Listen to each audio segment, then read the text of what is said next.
Welcome to Cartoonist Kayfabe. My name's Ed Piskor. I'm Jim Rugg. Batman versus Predator is a comic that a lot of people have been asking for whenever we talk about any kind of licensed properties from Dark Horse that we showed off. I'm going to give it to you guys, man. What do you got up front, though, Jimmy? I have patreon.com/JimRugg, where I post my out-of-print mini-comics and zines. This ballpoint pen collection of drawings is my most recent PDF that I've posted for download, if you remember. I also post a lot of original art, process stuff, how I make comics, what I'm reading, those kinds of things. So if you like Cartoonist Kayfabe, you can find a lot more of that at my Patreon, patreon.com/JimRugg. Very disturbing. Red Room Issue 1. It's going to be hitting the streets May 2021. You can reserve your copy at the link tree in the description below, straight from the publisher, Fantagraphics. But your stores are pre-ordering this thing. Now they got to get their orders in to us by middle or the end of April in order for us to print it and know how many of those things to print. So go talk to your comic shop, make that happen. But there are these retail incentive variant covers that are possible. When a store orders 5 copies, they can unlock the Ed Piskor variant cover that fits tidily with the original cover, as you can see. 12 copies unlocks the Jim Rugg, Dan Clowes 8-ball issue 1 homage cover that fucking works way better than it should. 20 copies unlocks the cottage industry herself, Peach Momoko, did a variant cover that people are going nuts for and scooping up all over the net. There are shops that are giving pre-orders for this. You could find it out in the Wild One store that's doing so. Is Third Eye Comics. There's about 5 shops spread across Maryland and Virginia.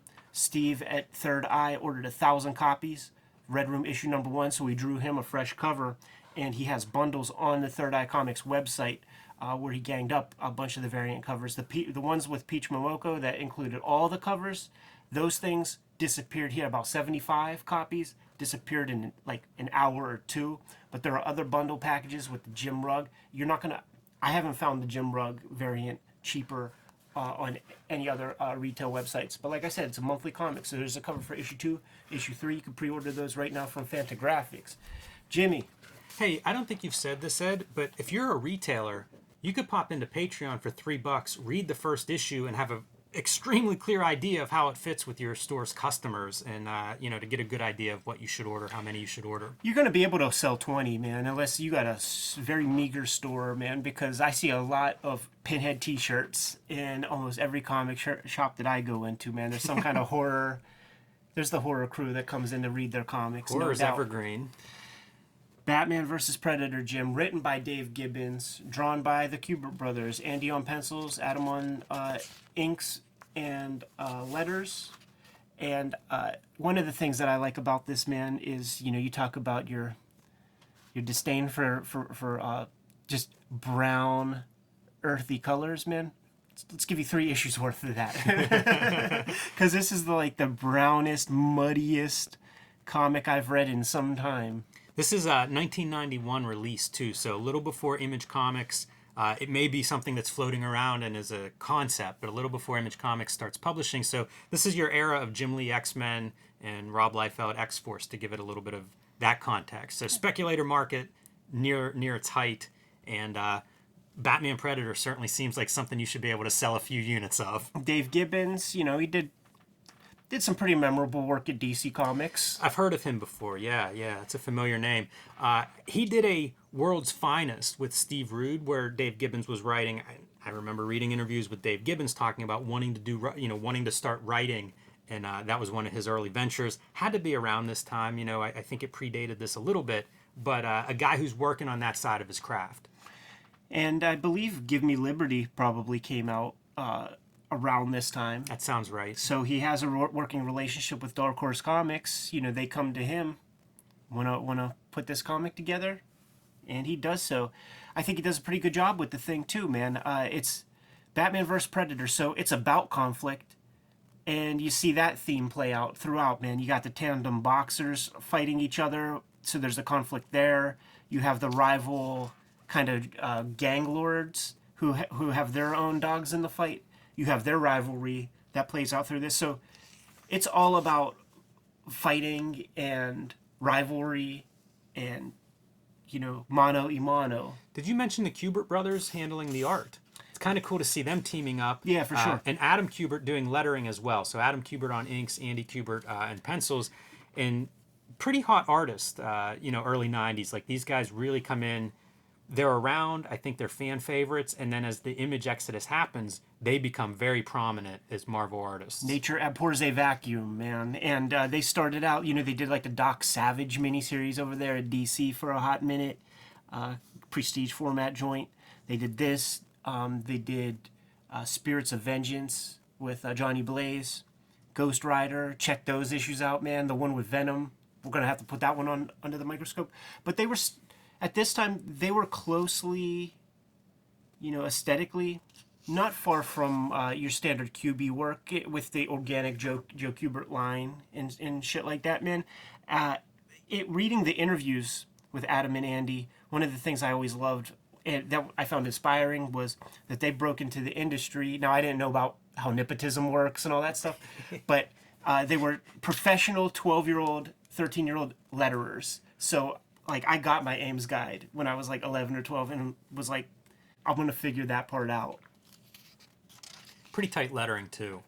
There's obviously a wide gamut of lettering and how tight and loose it can be. This is pretty tight lettering.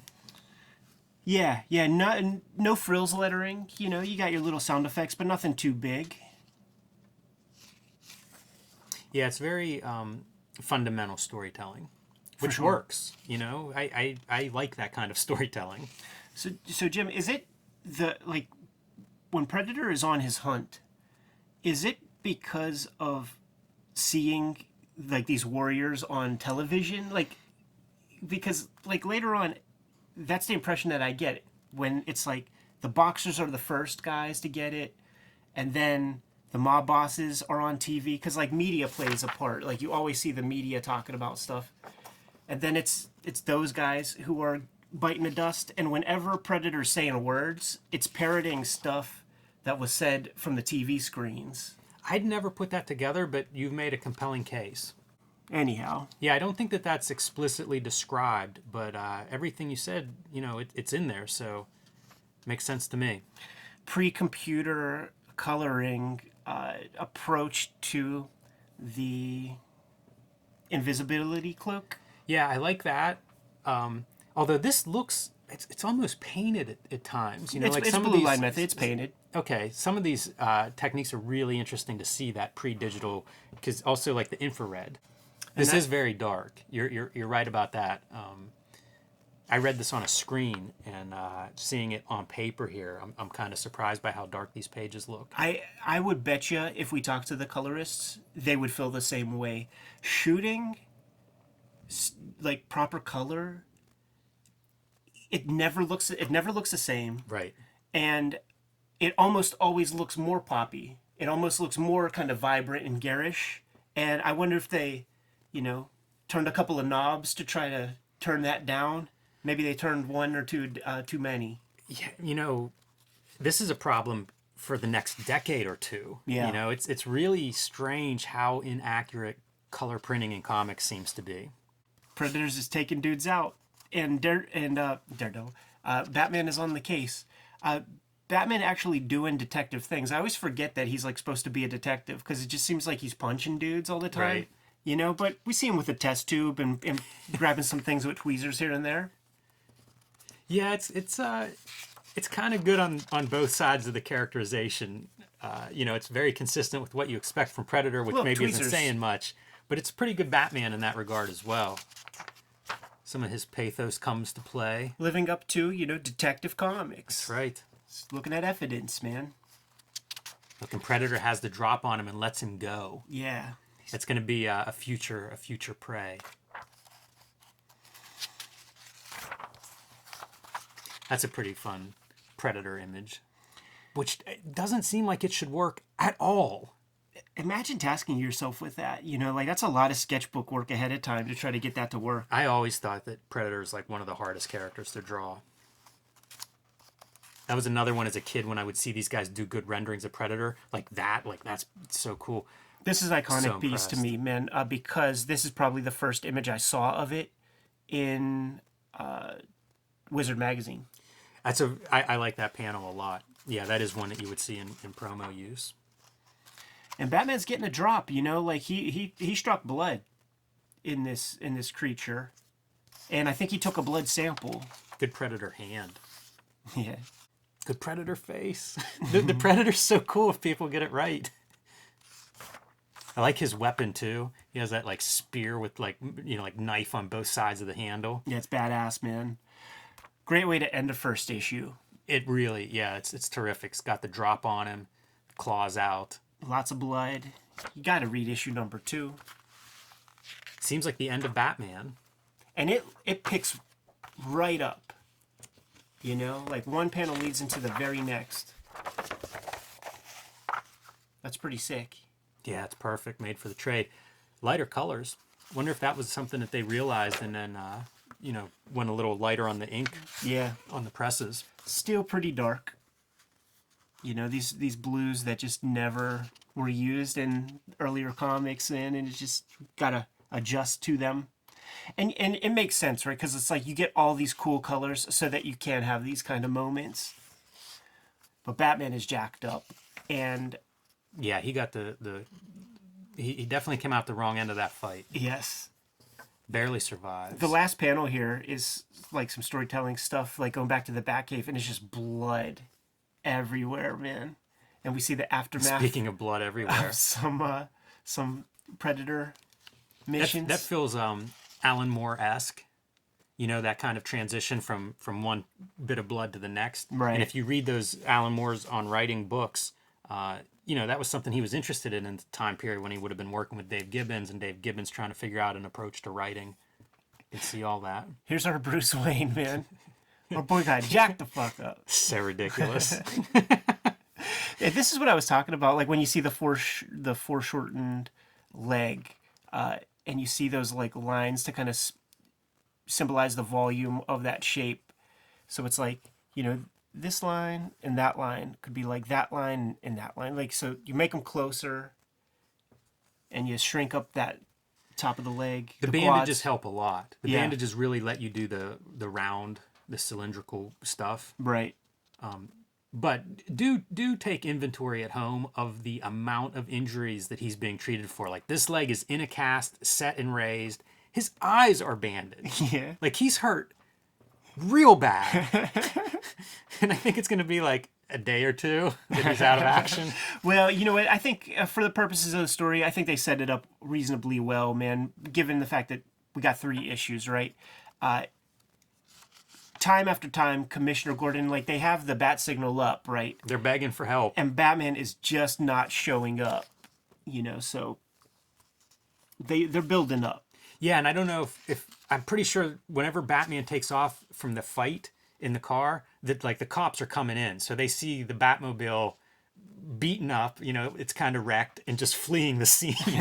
So there's a lot of unknown for the cops as to like, is that dude even alive?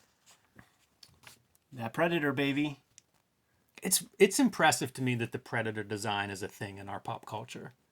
Stan Winston. It'd be so easy for that movie to just be one movie and that's it. One of any of the 80s action movies, and somehow Predator transcends. Because of that design, man.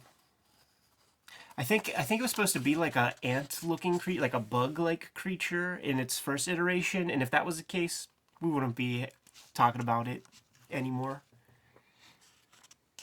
Gordon worried. Gordon calls Bruce Wayne at one point asking for Batman. Right. I like that part. And at a certain point, when Gordon is doing his he's doing his press conferences, right?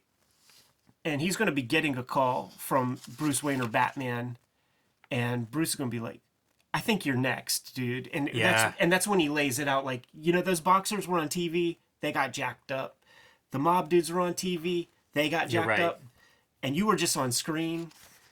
I like this version of Commissioner Gordon too as a character. Like he's just so angry and intense looking and gruff. Right.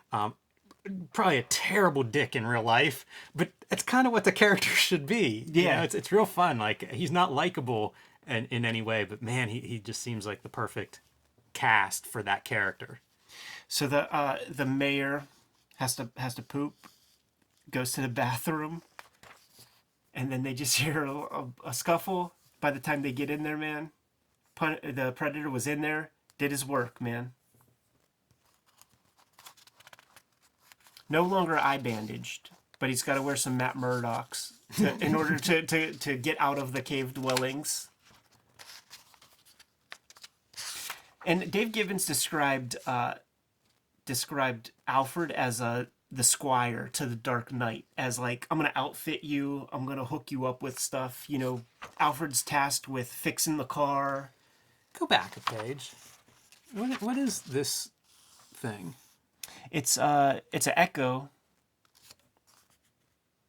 and it's Alfred just like shouting to him. No, not the lettering, but that figure. You see, it's like there are these like stone columns or whatever. Yeah. But that's like, there's a head on that. Yeah. And a hand. Yeah. Oh, you know what that is? That's the. That's kind of not a very good drawing of. That's a T-Rex. That's in the Batcave. Oh yeah, I can kind of see it. But yeah, that's a tough drawing. Yeah, that's not a very good one. It feels like an old man's head on top of it. I'm like, what is going on? Giant Alfred statue added to the Batcave. You know, I wouldn't put much past Bruce. And this is Predator on Broadway. The Cats version of Predator. That's hilarious. That's what it looks like. And that the relentless bat signal was up there, and Batman is it's just fading. Batman is just Predator's not coming, man. glowing in the spotlight, and the bat signal is fading. Here's the call, man. Gordon, I think you're in trouble, dude. This pose is so rad to me, man. Like, I'm not the biggest Andy Kubert dude, but that pose is fresh. You see the gat a little bit coming out of the cloak, man. That dynamic arm, like you feel the swing. Yeah, there's some good stuff in this book and in this sequence. You know, like this to me is a pretty strong moment of, if you're trying to capture how terrifying a predator would be, that's a pretty good panel for it. Good scale. He looks big. Good scale for sure. You know, the other thing too, like when the Kubert brothers launch into X books and stuff, they're jumping into, you know, you got to turn into Jim Lee iconography. Right. No storytelling in those comics, and you wonder, like, you know, what is that, you know? But it's what it's supposed to be. Just a bunch of pinups, just a bunch of, you know, rogue looking cool, and you do what you can with that Scott Jobdell script that you just got or whatever, man. But we can see the storytelling chops here. They have it. It's like Silvestri too, you know? Yes. Like when he kind of sees what the kids are buying and totally shifts, it ain't about storytelling anymore. I was an Adam Kubert guy. Yeah, me too. Kubert. Okay. Because he would do Wolverine, and I think he did a good run on Hulk. You know, like he did the books and the characters I liked better than the books and the characters that Andy Kubert was on. It's funny to see those guys, like how similar they are in some ways and yet how different they are in others. Yeah. Yeah, Adam had the dynamics down, man. The Squire has outfitted his knight. Got a new action figure. Yeah, it's goddamn right, man. These were always fun things. Part of the Batman mythos, too, would be like dress him up. Get some armor on him. Yeah, you got the richest dude in the world. You got Elon Musk, man. Yeah, like, put a battle suit on there because there's a super fight happening.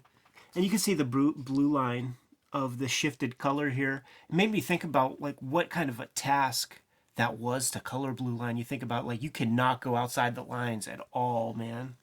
You could create a really messy page. It's like what stuff like this.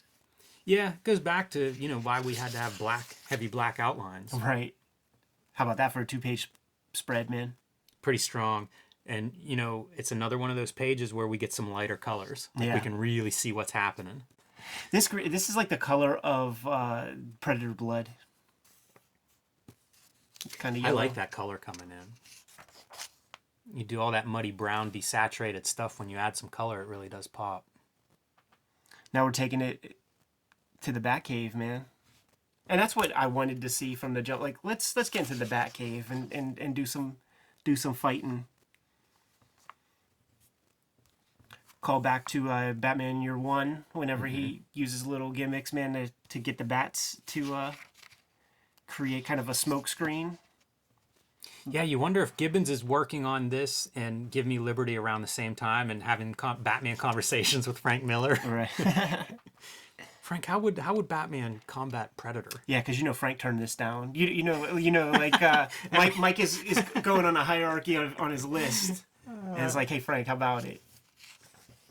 He's like, new phone, who this? Yeah. Man, you ain't going to capture a Predator in the regular old net. No, but it looks good. Cuts himself through, and basically, if you just hold your own with a Predator, then that means they lost, because the Batman is never really getting much of an edge. This is the big fight. This is what we've all been waiting for, and we're getting it relentlessly, page after page. There goes your Grandpa Al Lewis, T-Rex. Yeah, what's up with that? It's Barney. It doesn't look any better here. Barney's the right reference. Kind of an odd choice. Who can't draw a T-Rex? Yeah, Isn't that what every 4-year-old learns to draw? Oh, man.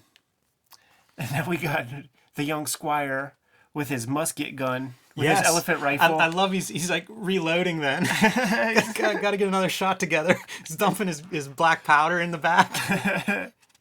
Gets put in the yoke. That's hilarious. By the Predator. And he's getting the call, man. He's getting the call. He's got to go meet his maker, dude. I meant to point it out, but whenever he has him captured in the Batcave and he pulls out his bomb device, that's kind of a cool sequence.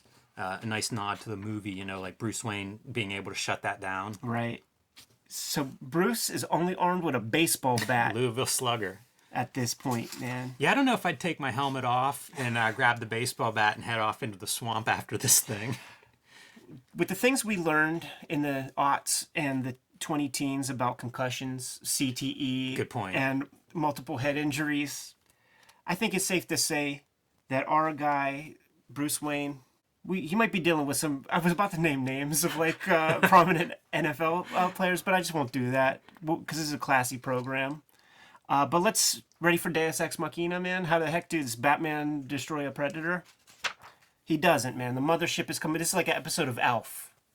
At the end of Alf. Whenever he's looking up at the sky, man, waiting for his homies to come back, take him home. Here come the Predators, dude. All looking badass.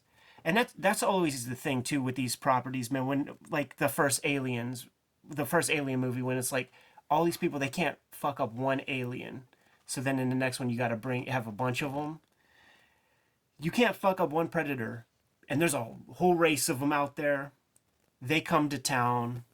They're like, dude, we gave you one job, man. You're supposed to go on a safari. You're supposed to, conquer the greatest warriors.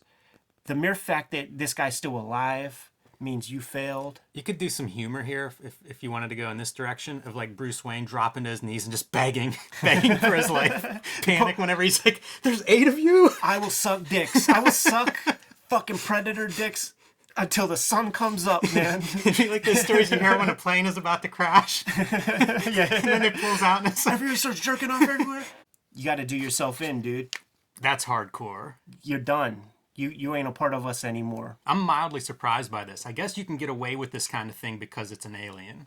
I don't know if you could do this in a DC code-approved book if it was a human offing themselves. Yeah, agreed with that. And you couldn't do that in a licensed property of something that is as popular as Predator if you don't establish that there's a million other Predators out there. Yeah, show us the replacement before you kill yourself. Yeah, this ain't the Predator. This is a Predator. Now I want to see the comic The Predator. Yeah. Not much is going to happen. They hook him up with a little trophy for the Batcave, and they head off, man. Wow. That's quite a comic. It's fun. It's perfect for that era. We look at all this stuff that's like pinup books. It's Batman Predator fighting. It's exactly what you want in a Batman Predator comic. Yeah, it's pretty much this one is what you want. It's true. Don't need too much story up front. Just give me 3 issues of this. That would have been pretty cool. Yeah, it's a pretty good fight. It's fairly savage. You get to see quite a bit, and if you combine it with the end of issue 1, beginning issue 2 part, it's good fisticuffs. And you cannot escape Mignola influence, man, with people who were in the know back then. So you get like one panel of that, and even these lines. Yeah, I was going to say this panel reminds me a little bit of the of Mignola's work at that Mignola time. had mad respect, man. People were down with him. No doubt. Fun, you know, like you don't expect, you know, a comic that Art Spiegelman would approve of when you read a Batman Predator, but all comics can't be that. Right. Exactly. I had a good time reading it though, man. Jimmy, you good? I am. Kayfabers, like, follow, subscribe to the YouTube channel with the bell. Will notify you when new vids are available. Jimmy, what do you have? Join me on patreon.com/JimRugg, where you can download my out-of-print, hard-to-find zines and mini-comics. You can see lots of my original art process, making comics, that sort of thing. Patreon.com/JimRugg. Red Room issue 1, going to be hitting the streets May 2021. Get it put on your pull list because it's going to be coming out monthly. If you want to put a pre-order in, have that comic delivered to your doorstep, hit my link tree in the description below. You can pre-order issue 1, 2, and 3 from Fantagraphics straight away. You could read these comics ahead of time on my Patreon, patreon.com/EdPiskor. And, you know, 3 issues are up there as we speak for $3. You can join Cartoonist Kayfabe e-newsletter mailing list at the links below this video to keep up with everything we have going on and coming out in 2021. You can also find Cartoonist Kayfabe t-shirts and merchandise at the links below this video. Jimmy, give him one more set of marching orders, man. We're going to be on our way. Read more comics.